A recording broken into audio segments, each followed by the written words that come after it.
Okay, everyone, I want to say thank you for coming to my presentation today, and we are going to be talking about classroom setup, acoustics, and accommodations for children who are deaf or hard of hearing and are in their general education classrooms. So those students who are in the mainstream, who are attending their neighborhood schools, and who spend most of their time with a general education teacher. So this presentation is great for teachers of the deaf who are working with general education teachers, for our general education teachers who might have a student who's deaf or hard of hearing in their classroom, for speech language pathologists and special educators that are providing support for our students who are deaf or hard of hearing, and parents who are looking to learn a little bit more about classroom setup and how to be sure their students have the best accommodations available. In this presentation, I'm going to be speaking particularly about students who use listening and spoken language and have hearing aids or cochlear implants in the classroom. So this is not focused on children who use sign or other visual forms of communication as their primary form to communicate with others. But before we get started, let me tell you a little bit about myself. My name is Kelsey Large. I have my undergraduate degree in communication disorders from the College of Worcester, and I also have a master's degree in deaf education from Fontbonne University. And that master's degree is actually focused on children using listening and spoken language who are in the mainstream. Right now, I am currently working on my doctorate in special education at Indiana University Bloomington.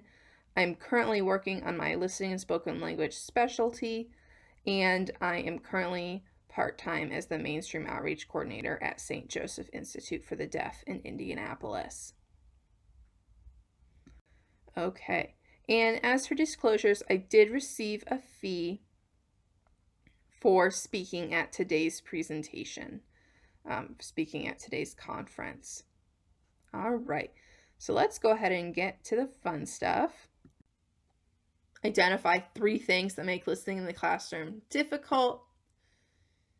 Have a list of accommodations that could help a student, and think about how you would implement those accommodations and interventions for students with hearing loss in the general education classroom. Okay, and let's start with classrooms. Our general education classrooms are, in general, hard to listen in. They're what we consider a poor acoustic environment. Most of us have been in a general education classroom, so I know I am telling you what you already know, but let's think about it in an acoustic way. Most general education classrooms have tile floors, they have those cinder block walls. A lot of the ones that I've been in recently have a wall of windows along the side, and in general, in any school, there's going to be a lot of background noise. Okay, and what happens is what causes it to be a poor acoustic environment is that the sound is going to bounce. It's going to bounce off that tile. It's going to bounce off those walls.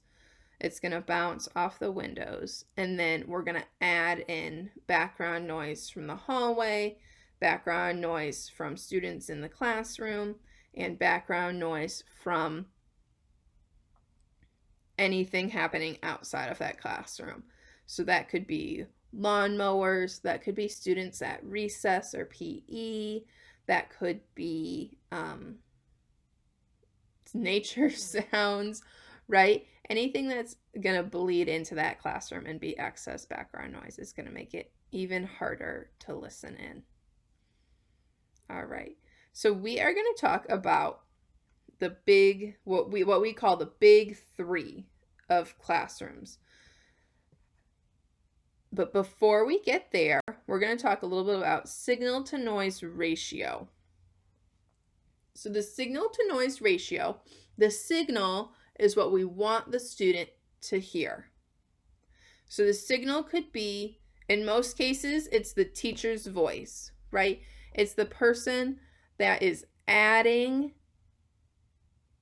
it's the person that is giving direct instruction to the students, right? We want them to pick up that signal, that direct instruction. Sometimes it can be a classmate's voice, it could be a peer's voice, it could be a guest speaker, it could be a parent volunteer, right? I mean, there are other sources, but most of the time in a classroom, the signal is going to be the teacher's voice, okay? So we want to have a good signal to noise ratio for our students, all right? And Flexer, Ray, and Ireland said in their article, Preferential Seating is Not Enough, that for children with hearing loss, what we really want is a 20 decibel signal to noise ratio. So we want to have the signal, we want it to be 20 decibels higher than the background noise, okay? And you can see on my picture here on my PowerPoint, it says if the signal at the listener's ear is 47 decibels, but the background noise is at 45 decibels, the signal to noise ratio is plus 2 decibels. So it's the difference between the signal and the background noise. Now, if the background noise were to be 50 decibels and the signal was to be 47 decibels, we would call that signal to noise ratio minus 3 decibels, okay? So, but best case scenario for our students with hearing loss, we want them to have a plus 20 decibel signal at their ear, okay? And that can be kind of hard to do in a classroom, all right? And the reason we want that is because we are talking about audibility versus intelligibility. And to be able to have the best intelligibility, that's why we need that plus 20 decibel signal. Okay, so just because someone can hear something, that audibility, just because they can raise their hand at the beep, just because they know someone is saying something, just because they know there's sound in play, doesn't mean that it's intelligible. It doesn't mean that that listener can distinguish what's being said, right? And this is when we talk about people who say, well, I know someone is talking, but I can't understand what they're saying. Okay? That's audibility versus intelligibility, right?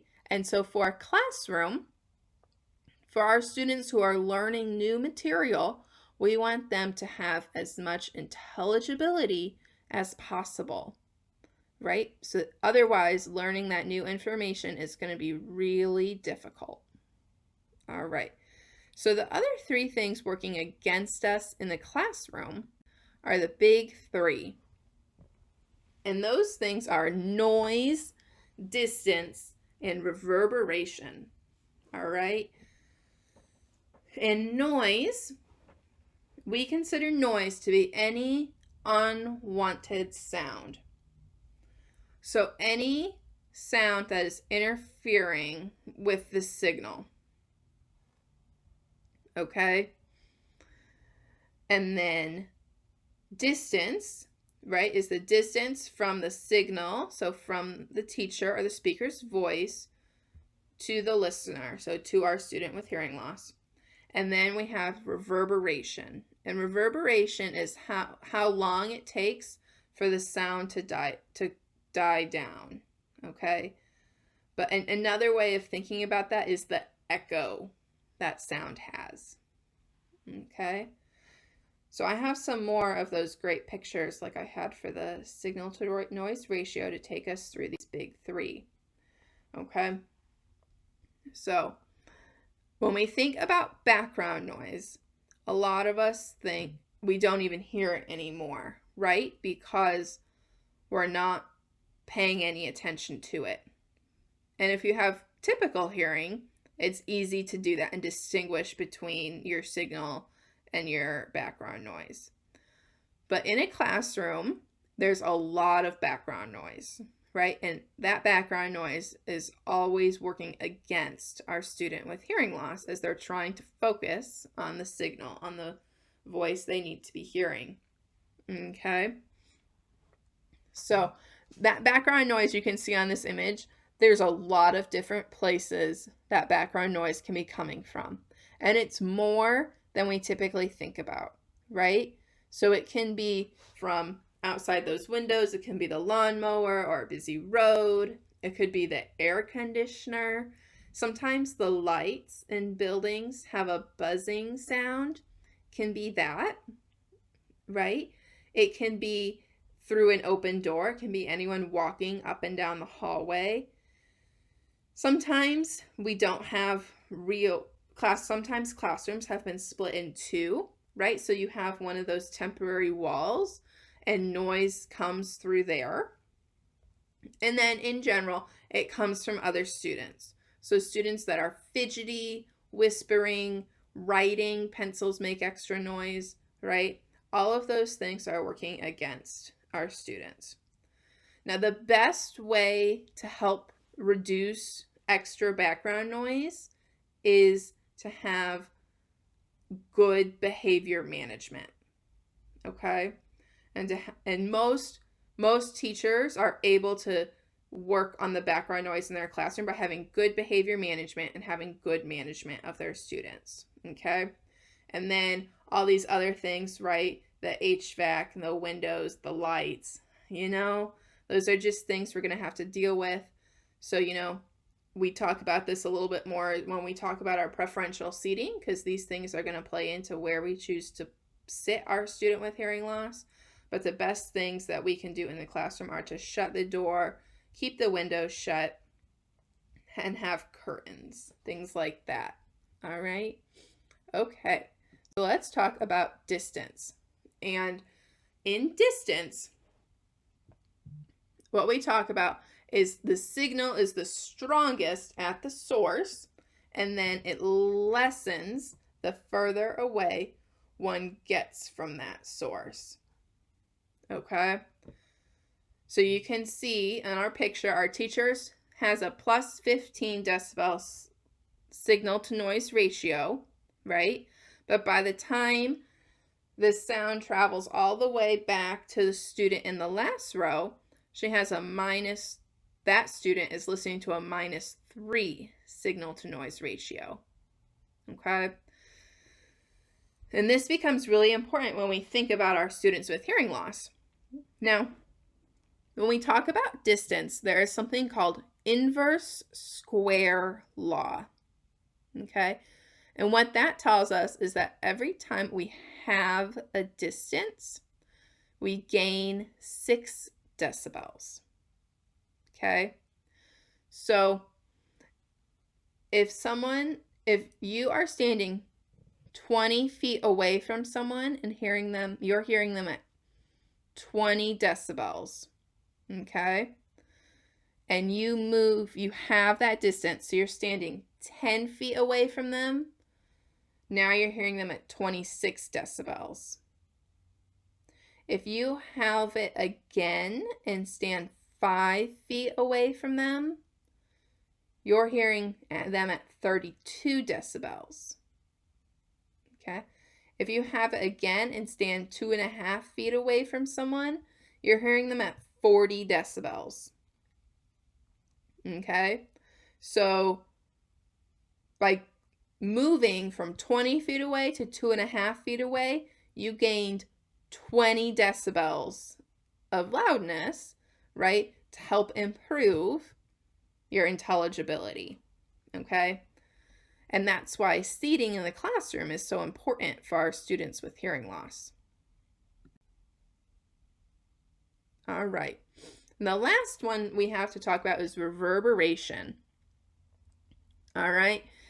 And reverberation is the time it takes for the reflected sound to die down by 60 decibels from the original sound source, okay? So the sound I like to say it bounces, right? It bounces off ceilings and walls and floors, okay? And our classrooms most of them happen to be built with materials that are very bouncy. Okay? So, what can we do? Right? Because we know that there are all these things working against our students in the classroom. What can we do to help their listening be easier, right? And help them be able to hear the signals they need to hear so that they can learn the new material? And the answer is accommodations, right? We have all these things that, in addition to having the student have nice hearing aids and good cochlear implants and proper programming and proper maps, we can also add in these accommodations, things that we can do that are easy for the school to do, right? So you don't always have to be on the phone to Audiology or on the phone to mom and dad. The school can implement these accommodations to help student success, okay?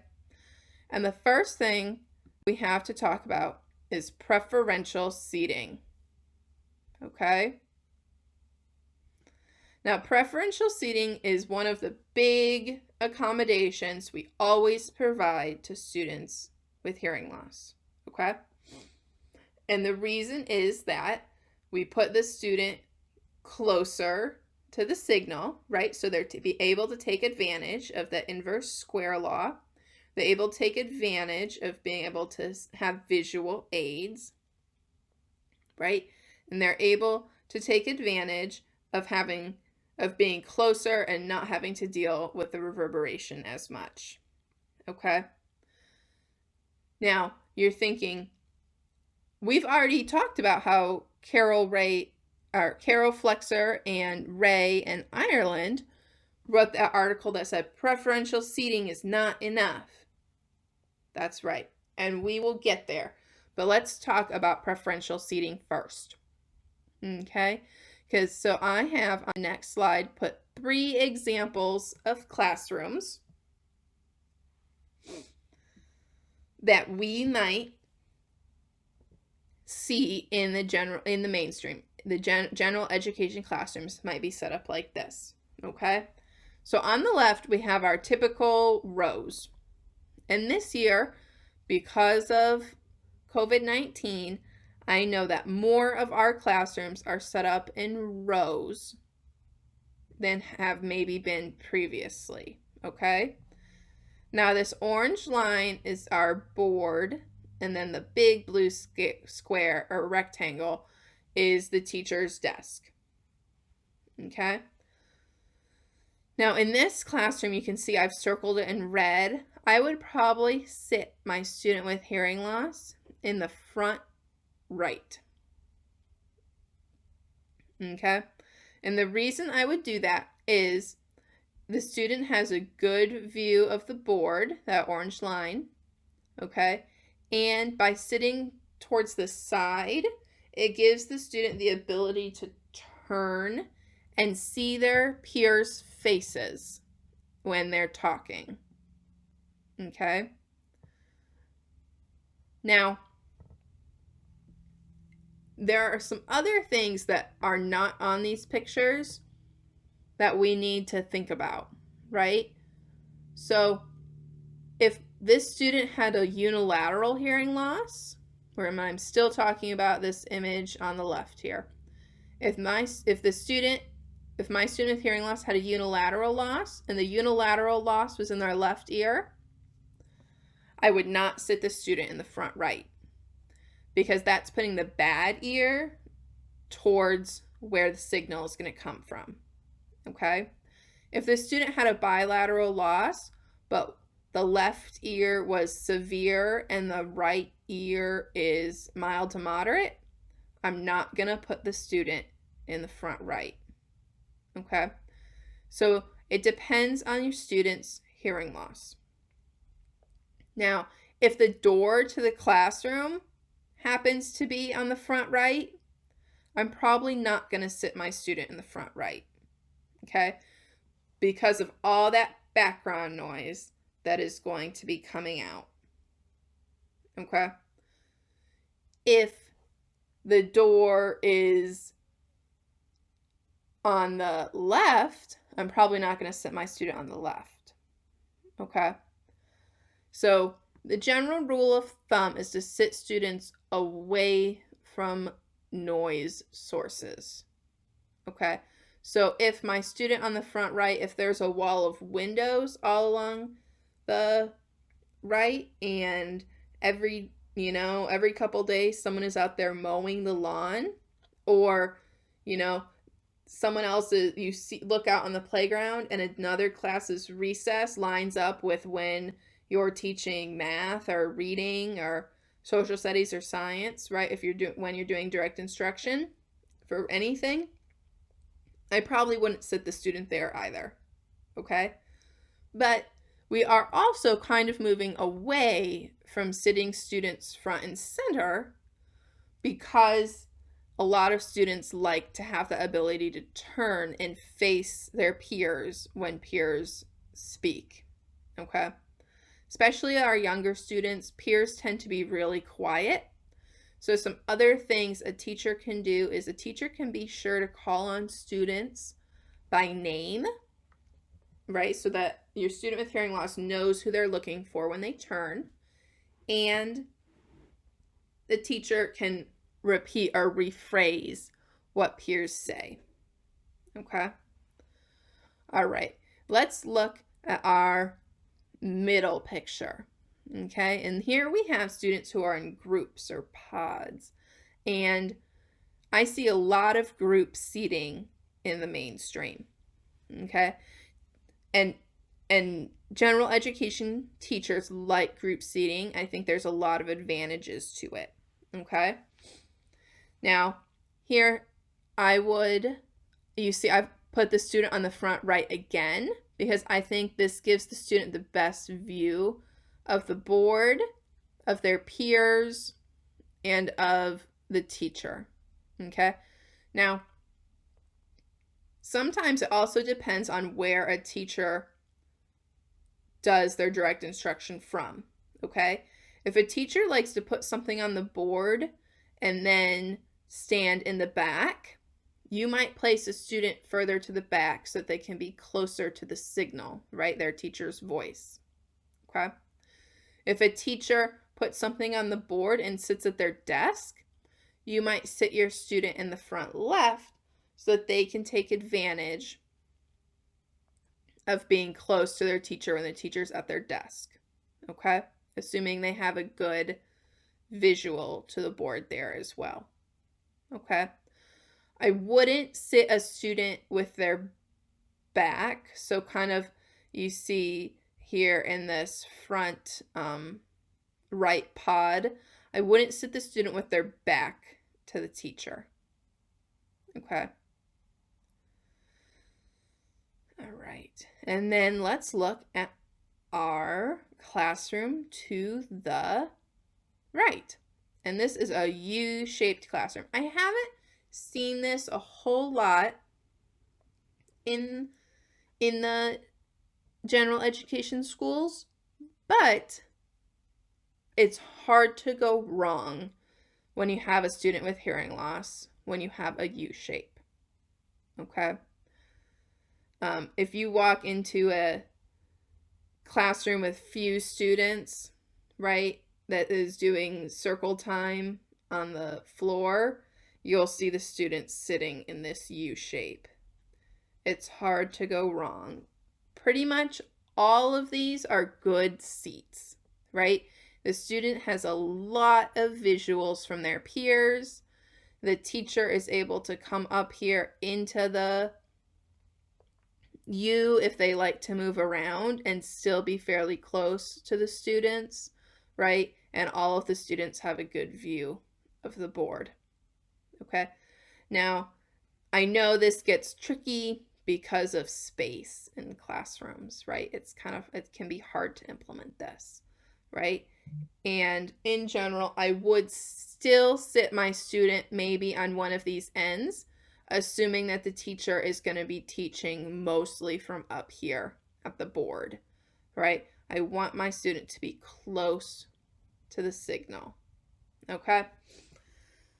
So just to recap, because we've talked for a long time about preferential seating, just to recap, right? We want our students to be far away from noise sources, close to the signal, with a good view, so good opportunity to take advantage of visual aids, and opportunity to turn to see a peer's face, okay?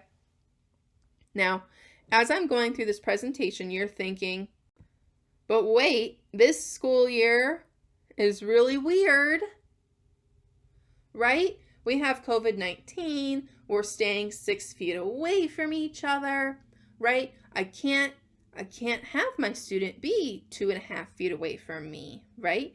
I'm not getting that close to them. We're all wearing masks. We're not really providing as many visual cues as we have in the past, right? And the answer I have for that is that we have always known that preferential seating is not enough for our students with hearing loss, okay?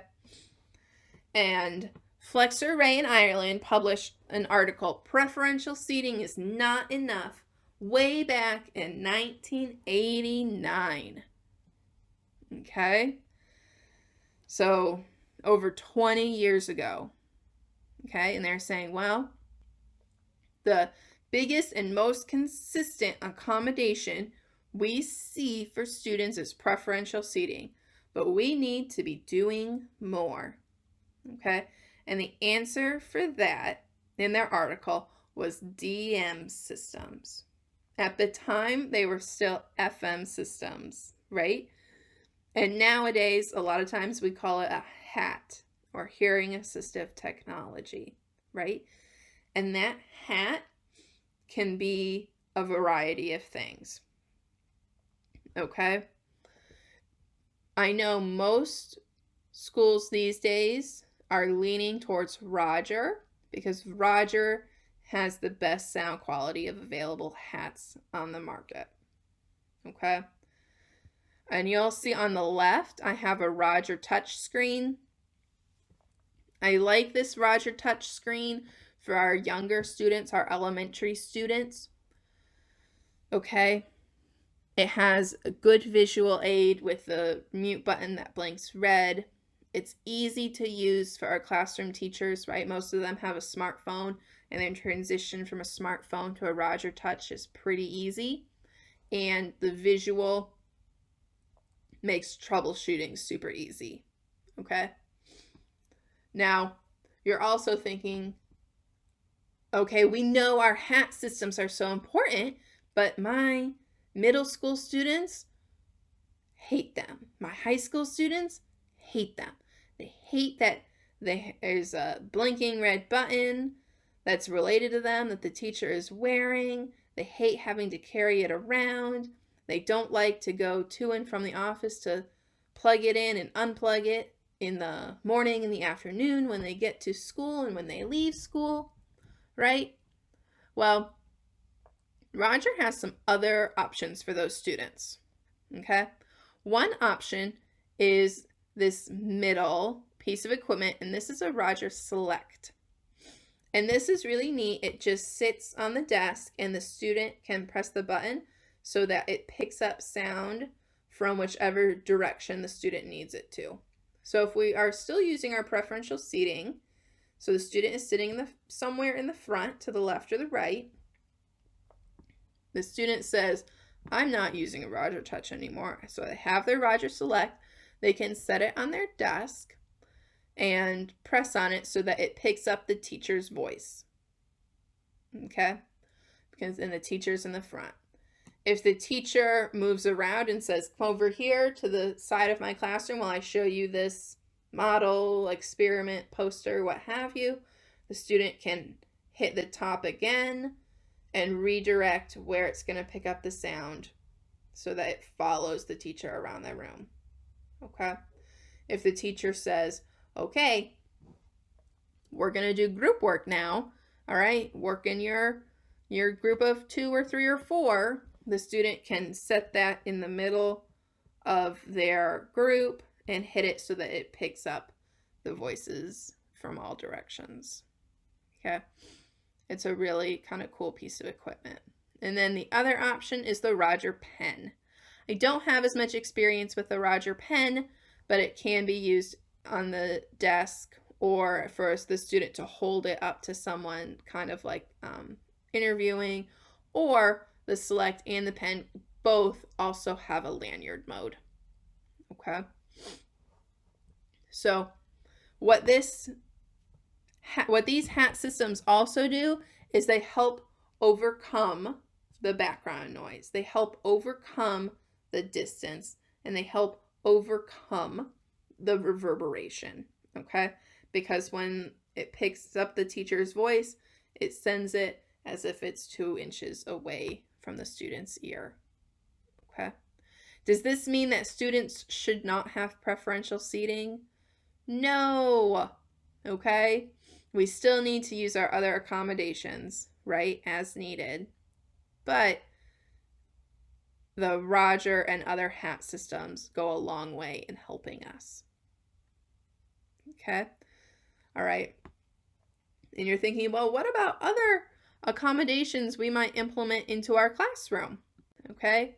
Well, there are several, and you can pick and choose which additional strategies or which additional accommodations are going to be best for your students. Okay. So one of the things I've put at the top, because this one works really well with preferential seating and with the DM system, is to create a better acoustic environment. And that could include putting an area rug down in the classroom. It could include tennis balls on the chairs to help reduce that type of background noise, right? Those hush-ups. It could include curtains or window treatments. And it could include acoustic sound tiles as well.